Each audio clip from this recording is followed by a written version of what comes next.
not all there? I mean, Yeah, I don't think she's just mentally all there. Like, you want to sit down? Oh my God. Oh dear.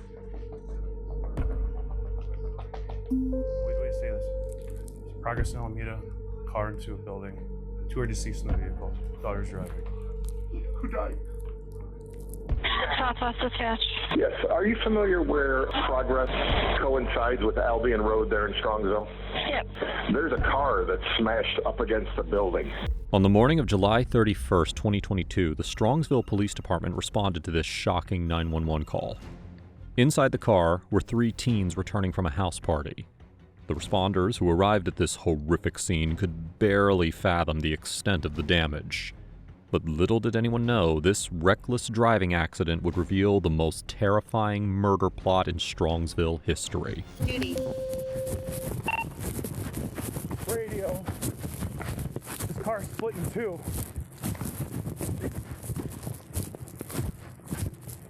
Radio, there's an occupant inside. Send us a squad now. We gotta bust the window out. Send us some more units. Any more units to Progress? This is not a fresh accident either. She's been here for a while. Radio, we got at least 2 occupants in here. No one's moving.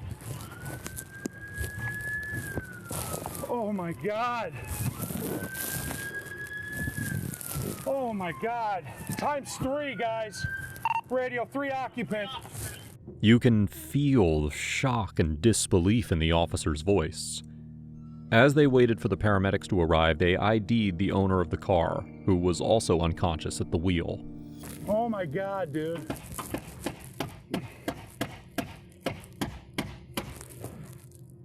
Who can hear my voice? Driver's radio, the driver is breathing unconscious. Not good, not good. Let me see your knife. Let's cut this thing out. This is bad, guys. She's alive. We got to get her out somehow. The driver was 19-year-old Mackenzie Shrilla, a Strongsville high school celebrity. Mackenzie was really into social media, earning her the reputation of a social media influencer among the teens in Strongsville.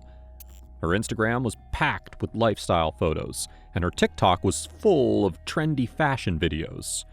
She shared every aspect of her life for the world to see. Now, initially, many thought that she'd end up like a typical Strongsville High student, a high achiever in a traditional career. But Mackenzie chose a different path. As she gained fame, she became a fashion icon at her school. It was clear that she was set on building a career as an influencer. But as of now, she was found unconscious and presumed dead behind the wheel. Well, that was until this happened. Sarge, we're good to try to get her out? Oh, dude, I don't know if we can.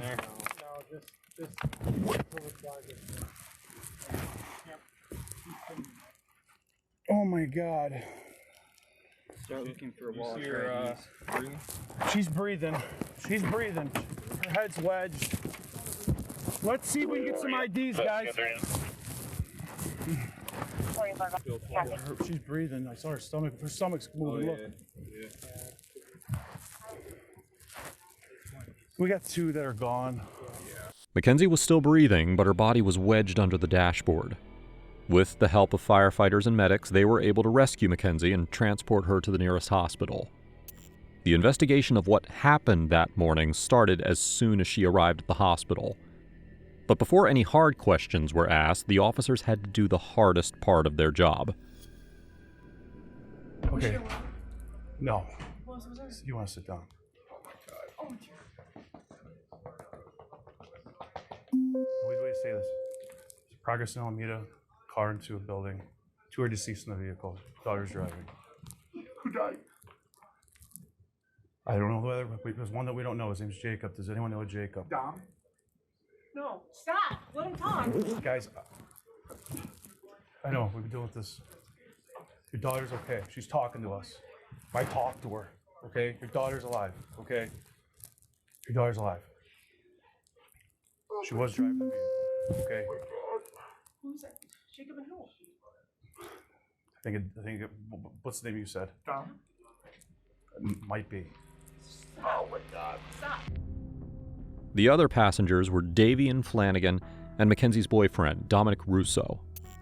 Any follower of Mackenzie's social accounts would know about her boyfriend, Dominic. He came from a very well-off family, so well-off that he lived in the house next to his parents' house.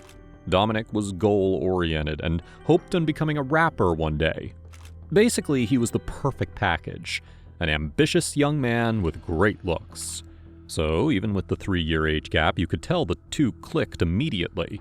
In fact, some might even say that they were inseparable. In the back seat was also Dom's friend, Davion Flanagan. Davion and Dom were childhood buddies who bonded over their love for songwriting and music. Davion loved rapping and was popular around school as the team's star football player. Telling parents that their daughter is in critical condition in the hospital must be tough, but telling parents that their beloved son died in a car accident is beyond soul-crushing. Okay, all right. Well, just so you know, obviously, Officer Laraconda, this is Father Joe. Okay, Joe, where are you? Oh, what are you St. from? Joe's in Strongsville. Oh, nice. Yeah. Okay, all right. I'm also the chaplain for the police and fire department. Oh, Yeah. okay, okay. So, unfortunately, there was an accident, okay, involving Mackenzie, Davion, and who we believe is Dominic, is the third person. An accident? A car accident. What? Okay. Where? Last night. Wait. Wait. Just Don't- relax. Just hold on. Wait. Just stay seated. Just Don't stay worry. seated. Just hold on. Just listen. Yes, Listen. take a deep breath. Christine, look at me. Go ahead and take a seat. So, You know what time it happened at? no, we don't. Right now, it's so early in the investigation that we don't know. What we do know 100% is somebody called it in. Somebody passing by called it in at around 6:15, 6:30. Called in, what, the car was just smashed somewhere? Yeah. So what it appears that happened is they were going westbound on Progress from Pearl Road, and they went. Right here in Strongsville? Yeah, in Strongsville.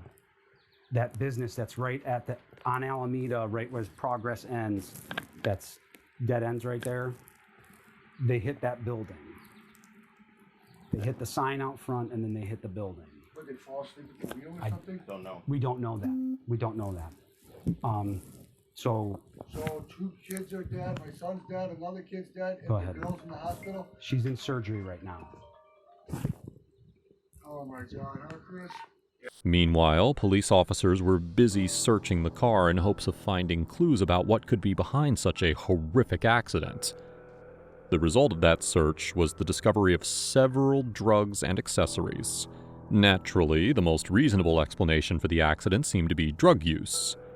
However, little did anyone know that the truth behind the accident would be much more shocking.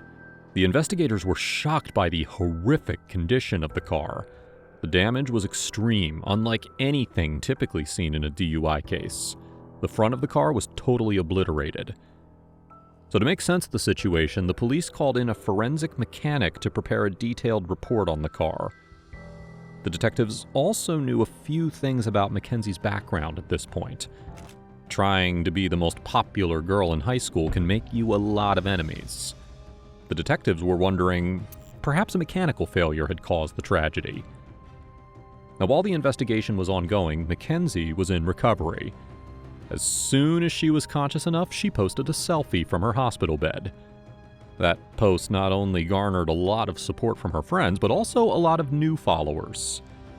When detectives interviewed Mackenzie, she claimed that she blacked out behind the wheel and couldn't remember what had happened. It was tough to get anything else out of her, as she had just lost a boyfriend and a friend. She couldn't attend the funerals for Davion and Dominic, but was clearly grief-stricken, spending her days lying in the hospital bed, hoping for recovery. Meanwhile, The investigators tried to make sense of the case by interviewing family members, friends, acquaintances, and basically anyone who knew those three. With these interviews, the detectives got a deeper perspective on Mackenzie and Dominic's relationship. What was your relationship like with her? Did you talk to her? In the earlier years of their relationship, we were like much more close. She would like come to me with a lot of stuff, like kind of talk to me like a big brother, you know? And there's many times like they were having issues even years ago where Dom would want to break up with her or something, and it wouldn't be like that simple. It'd be like, you know, like from time to time again, it almost like she'd have like issues, you know, like self-esteem issues, like she'd get crazy about stuff, like accuse him of cheating and stuff when he's not, you know what I mean, stuff like that. And just then for a while, you know, I would talk to her, and you know what I mean, then it would be like not constant, but there'd be like every like week, like couple weeks at one point, or like week or so, where they were almost breaking up, and then she'd be threatening to hurt herself. And this is back when she's in probably 10th grade, like she's still a sophomore. Dom's like a junior or senior or whatever, you know. And like yeah, stuff would arise, and it would like never really take like a healthy course, to be honest with you. Okay. And over time, my relationship with her really subsided. I stopped talking to her. I stopped like really trying to be there for her, because ultimately I just seen that she was very, very selfish. What's alarming is that he saw how toxic their relationship was from the very beginning. She was selfish because Dominic was popular and had many new friends, which made her jealous. Instead of hiding her jealousy, she would intentionally stop Dominic from having fun unless she was included. For me, you know, like, there's two types of love that you give somebody, and it's like I love that person unconditionally, and I want to see them prosper and be happy no matter what that entails for me. And there's a type of love that's selfish and restricted, and I want them all to myself, and that was Kenzie with Dom. It was the latter, not the first step. There was times where, even in later years, where, you know, Dom's old enough to, like, you know, like, he wasn't of drinking age, but he can go to bars and hang out and stuff, even though he couldn't, like, drink and stuff. And there would be times, you know, that one of my friends, because I'm 23, would be having a birthday party, and she would, like, forbid him from going, and it'd be all just my buddies, you know, because she'd be like, oh, there's probably going to be girls there.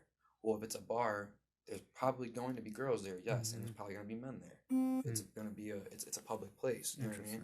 Yeah. But she got weird over him going to public places, like,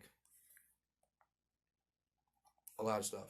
Okay. But all that stuff, like, led me from distancing myself from her, because it just became a thing where I couldn't help her in my eyes, because she was always stuck on, like, a selfish path, like, wouldn't, like, listen to me or take my advice, you know?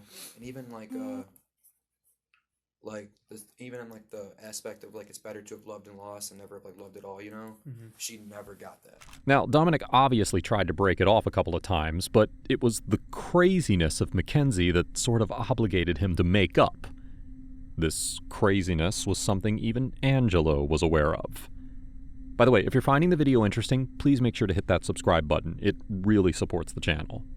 Now, let's dive back in. So, let's go back to the crazy part. You mentioned that anytime Dom would kind of want to break up with her, she kind of would go crazy. Describe crazy. Like, what kind of crazy? Like, there is times where she called Dom and said, if you break up with me, I'm going to kill myself. Word for word. And then Dom, he was a very, very selfless person, and he did, like, obviously, like, they were together for a long time, and they built, like a relationship, and they cared for each other deeply. You see what I'm saying? And even though Dom did care for her deeply, I'm not disputing any of that, but he's seen all the toxicness that she was putting onto him, and every single time he would try to distance himself, like, from that, and say, hey, we could be friends, this and that, blah, blah, blah, still here for you, like, you know, but like I want to break up or whatever, she would say stuff like that. So how do you know that? If you don't mind me asking. So she told you, or she's told me, he's told me, they both told me. Okay. Both of them confided to Angelo about the relationship. Dominic cared deeply for her, while her jealousy and distrust poisoned their relationship, making it toxic even in front of their friends. Now, while all this questioning was still happening, Mackenzie was still in the hospital. On her hospital selfie post, she started to get offers from different modeling agencies. And for someone who had just lost a boyfriend, she seemed a bit too excited in her comments. Within a month of her boyfriend's death, and while the investigation was still underway, she was back to living her bold life, just as if nothing had happened. Now, it's too early to point fingers, but to the local community, that felt very insensitive. And when the detectives reached out to her ex-boyfriend, Tyler Proctor, they realized that it wasn't new for Mackenzie to act like this. How long were you guys in a relationship, you and her? Well, we were all friends in a friend group at first, and Joey dated her first before I came to Strongsville, and then I ended up dating her for a little bit, like probably over the summer. I was only dating her for probably like a month and a half or like 2 months, and then me and Dom found out that she was cheating on us basically, but it wasn't like anything official, so it wasn't no hard feelings like with whatever happened. I just kind of was like, after me and Dom found out about that, we didn't have no problems with each other or nothing, but it was kind of like hard feelings and stuff like that. Like, why didn't you tell Dom? And Dom would ask her like, are you leading him on and stuff like that, and she would just lie to him. And then that's basically it with that. I don't know for like 2 months, and then after that, like they were on and off, and I kept on talking to her still while they were on and off, because we were all still in the friend group and stuff. So, and then we kind of just like stopped being intimate, you know what I'm saying? We were just friends around when she turned 16, I think. He claimed that Mackenzie was very frivolous and not exclusive with him. And after the cheating fiasco, he just ended things with her, after which Dom became her new boyfriend. But in their short time together, Tyler knew that he had to back out before things could have gotten much worse. So, describe the relationship. What was she like as your girlfriend? I mean, like, she's kind of just like how you would explain any girls, really, you know what I'm saying? Like, they're all over the place in some ways, and like, they don't know what they want. And I remember she would say stuff like towards the crazy side. Like, I remember conversations with her when she couldn't like decide what she wanted, like between me and Dom. Kind of, she would be like, she's like, oh, I love Dom so much, this and that, but like he's mad at me for all of this, and I'm just like, well, yeah, like why wouldn't he be like, you need to like just go stay with Dom, because I'm not gonna be with you no more after this. Like, I'm cool with just keeping the friend group as friends because I don't want to mess up the friend group. I was like, I don't got no problems with you or anything like that. We can all still be friends, but just like, you need to go talk to Dom about like your personal issues and stuff, because that's your relationship with him. Like, and she would tell me like how she, because we all obviously smoked weed, but she would say stuff like, I don't even get high anymore, stuff like that, because how much she smokes. And that was basically like I didn't really have much with her relationship wise because we didn't date that long, but like friend wise, like she was crazy. What Tyler said next really changed the detective's perspective on who Mackenzie truly was. She would be like just... She like mentally just not all there? I mean, yeah, I don't think she's just mentally all there. Like, I personally feel like she was trying to kill herself in that crash, and she failed on doing so, is what I feel like. And I feel like she had no regard for Davion, and I feel like they got in an argument, her and Dom, and she threatened to kill him. Had she ever threatened that before? She hasn't ever threatened to hurt anyone, but she's threatened probably like, she hasn't like physically said like I'm gonna kill myself, but she's like, you know what I'm saying, like made it to the point where alluded to it? Yeah, you know what I'm saying, like where she's just like, I hate life, like shit like that, and like but we were all obviously like there for her, still trying to be friends with her and stuff like that. But our friend group probably fell out with Kenzie around like after 10th grade, and that's kind of when like all of us stopped being friends with just her. We were all cool with Dom still. just because she's so like crazy, she'll blow everyone's phone up. She's all over the place with everything, and then she's just in general like kind of a shady person. She's like a snake. Like she'll go and talk shit to everyone about everyone, and then like, you know what I'm saying, she'll go talk shit about me to someone else, and then she'll go talk shit about to that person to me. You know what I'm saying? But she would do it with everyone. She went through multiple friend groups because of the type of person she was. Like, she doesn't have no regard for other people. At this point in the investigation, the detectives received the forensic mechanic's report of the car and the CCTV footage from the street where the accident occurred. According to the report, the car had a speed range of 93.8 to 100.0 miles per hour in the approximately 4 3/4 seconds leading up to the crash. The mechanic testified that the car's accelerator pedal was fully engaged before the crash. So with that combined with the CCTV footage, this case began to look very, very bad for Mackenzie.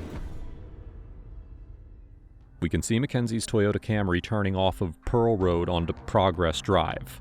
No indication of DUI or reckless driving. But from the CCTV footage collected from Progress Drive, we see the Camry heading full speed towards the intersection of Alameda Drive. And from this camera, you can see the intersection, the point at which you have to slow down and then turn either way. But instead, this happened. After these two key pieces of the investigation, we are left wondering why Mackenzie would do such a horrific act. It's one thing to be obsessed over a boyfriend, but there has to be something more than that.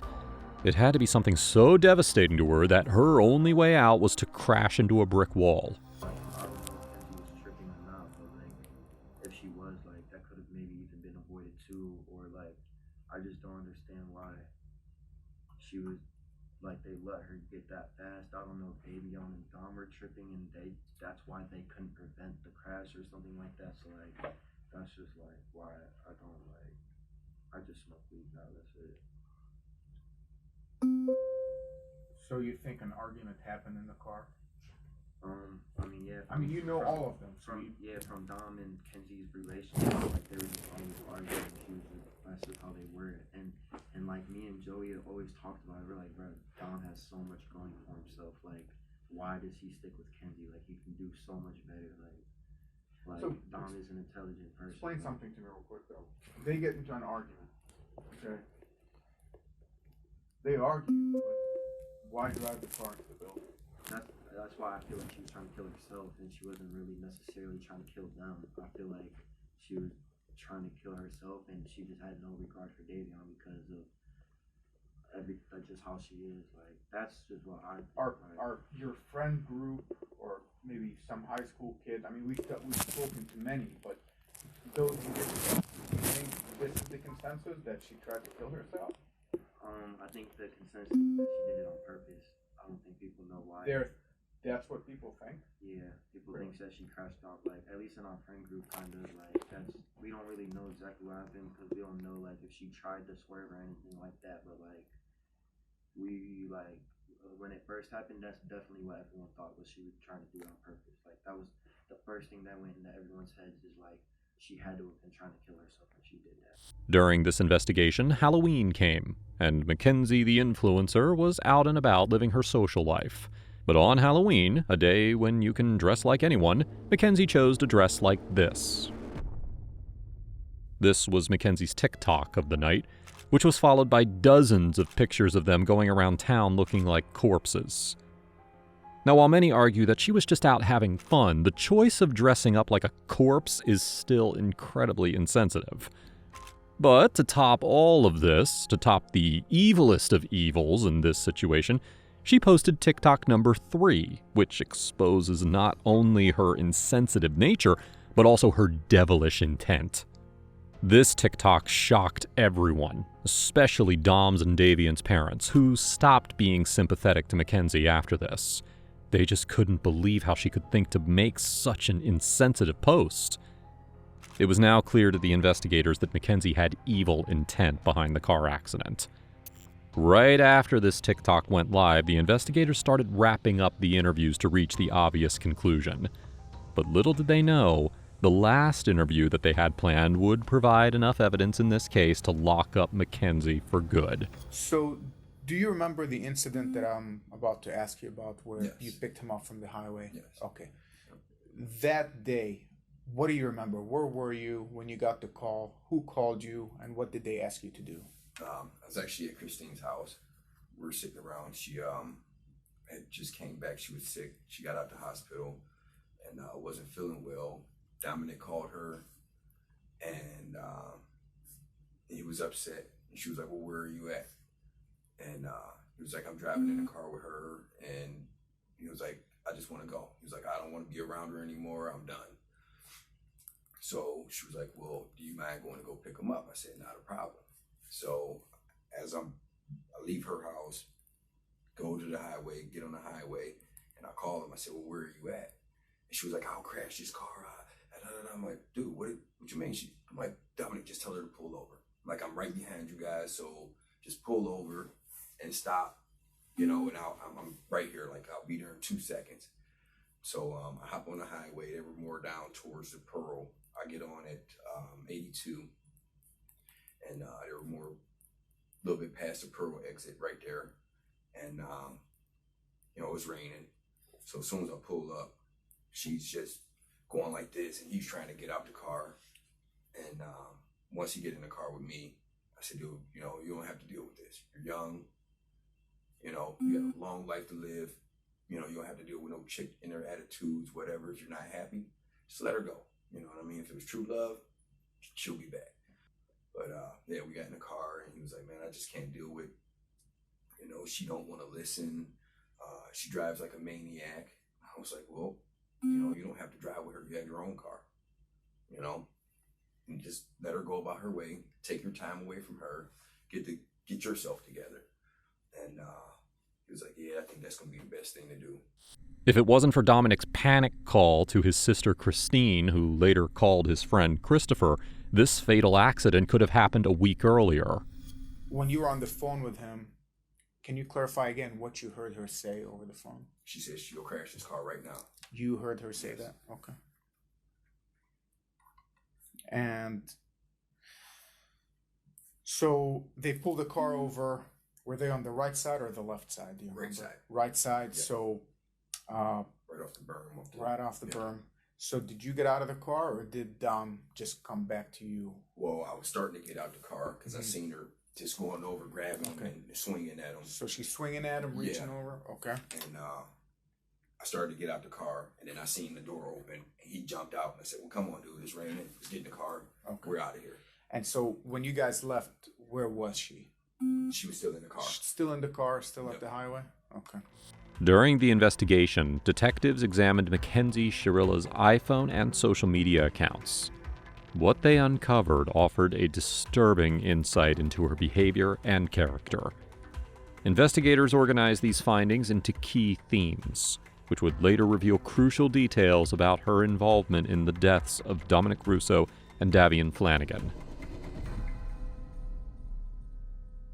A series of videos and photos taken just hours before the fatal crash showed Mackenzie smoking a THC pen. One particularly telling image was of her flipping off the camera, which she posted with a defiant message. While investigators didn't find anything explicitly indicating what was to come, the tone of these posts foreshadowed her lack of responsibility and care. In the aftermath of the crash, you would expect Mackenzie to be devastated. But what the investigators found was upsetting, to say the least. There were 126 videos and photos taken and shared after the accident, even while she was in the intensive care unit. Despite her injuries, Mackenzie continued posting pictures of herself in casts, keeping her social media presence alive. The investigators were shocked by how quickly she resumed her online persona, as if the deaths of her boyfriend and friend were just a small bump in her life. This behavior added to the growing belief that Mackenzie lacked remorse and empathy for what had happened. Another damning discovery was 136 videos and photos of Mackenzie engaging in reckless driving, road rage, and distracted driving. One video showed her driving at 90 miles per hour through a suburb, while others featured her filming herself as she smoked marijuana while behind the wheel. This pattern of reckless behavior clearly wasn't a one-off. It was part of her everyday life. She frequently filmed herself while speeding or engaging in dangerous driving stunts. Investigators noted that her attitude behind the wheel seemed to align with her overall disregard for the consequences of her actions. The investigation into Mackenzie Shrilla's Snapchat also uncovered that Mackenzie was actively using a fake ID to purchase alcohol, often flaunting this fact on her social media. Investigators found several videos and photos showing her proudly displaying her fake ID as if it were a badge of honor. In one instance, she even showed herself successfully purchasing alcohol with it. For Mackenzie, having a fake ID wasn't just about getting access to alcohol, it was a status symbol, something that boosted her image among her peers. Upon examining Mackenzie's Snapchat, detectives pointed to potential involvement in sex acts, possibly for money or other benefits. Investigators scrutinized over 31,000 pages of text message exchanges between Mackenzie and others, spanning from January of 2020 to July of 2022. They were looking for signs that Mackenzie might have been forced into these activities, but what they found instead was that Mackenzie seemed to engage in these acts voluntarily. For instance, on January 25th, 2022, Mackenzie sent a message where she talked about getting a quote-unquote sugar daddy and quote-unquote selling feet pics as a way to make money. In another message from March 5th, 2022, Dominic Russo accused Mackenzie of allowing someone to perform sex acts on her feet for money. Mackenzie defended herself, saying that they were broken up at the time and it was, and I'm quoting, just feet. This type of conversation repeated itself in several exchanges, with Dominic expressing disapproval and Mackenzie continuing to downplay the incidents, suggesting that she saw them as trivial or harmless. The last section of the investigation reveals key insights into Mackenzie Shrilla's drug trafficking activities documented in her iPhone Notes app. In one of the most critical notes, Mackenzie meticulously recorded the sales and profits related to her drug trafficking. This shows a clear and organized approach to her illegal business. It was more than just casual drug use. Mackenzie was deeply involved in selling drugs and kept a ledger to track her business. Another note appeared to be a personal list, possibly for a birthday or Christmas wish list. It included luxury items such as Balenciaga shoes, Yeezys, makeup, and quote-unquote weed socks.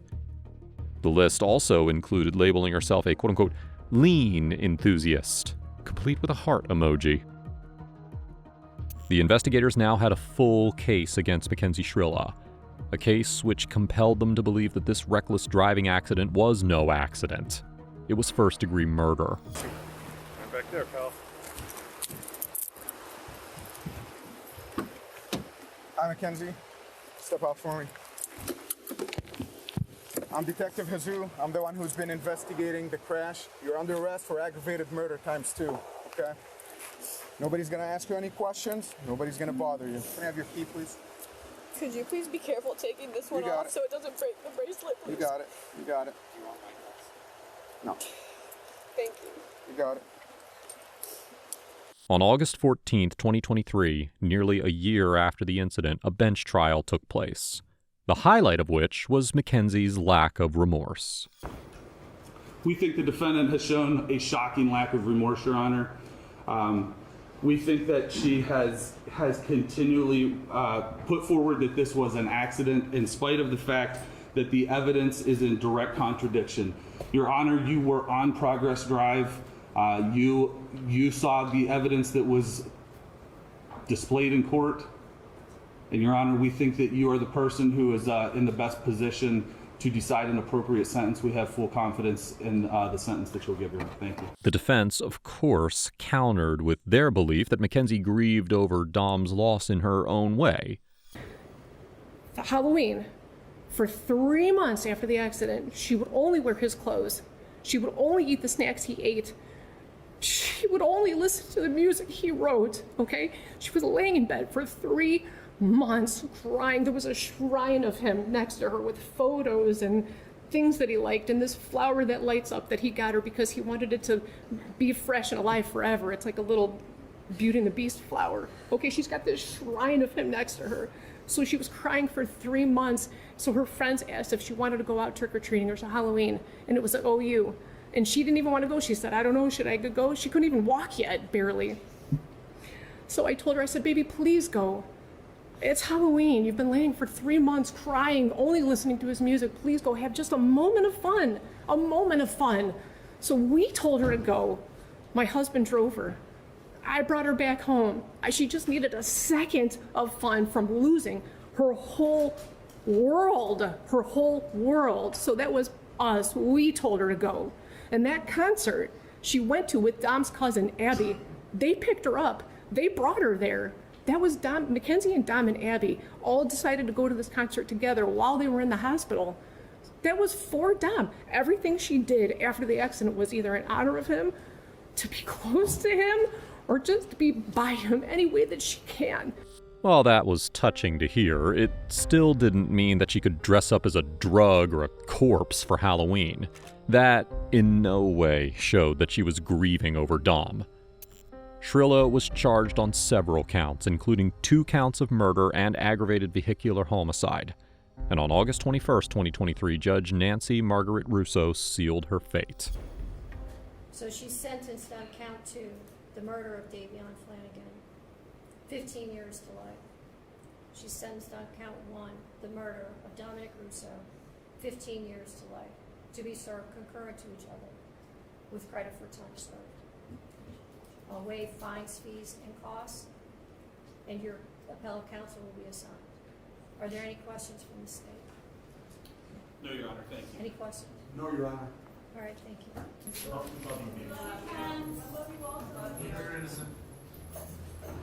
The Shrilla family still believes in her innocence. And while her defense argued for leniency, citing her young age and the tragic nature of the event, the prosecution could not get over her lack of remorse and the premeditated nature of the crash. The most chilling part of this is that the third passenger, Davion, had no reason to be a part of Shrilla's murder plot. He was simply in the wrong place at the wrong time. Now, if you think this case was horrific, well, you need to check out my video on the rejected boyfriend who became a serial killer.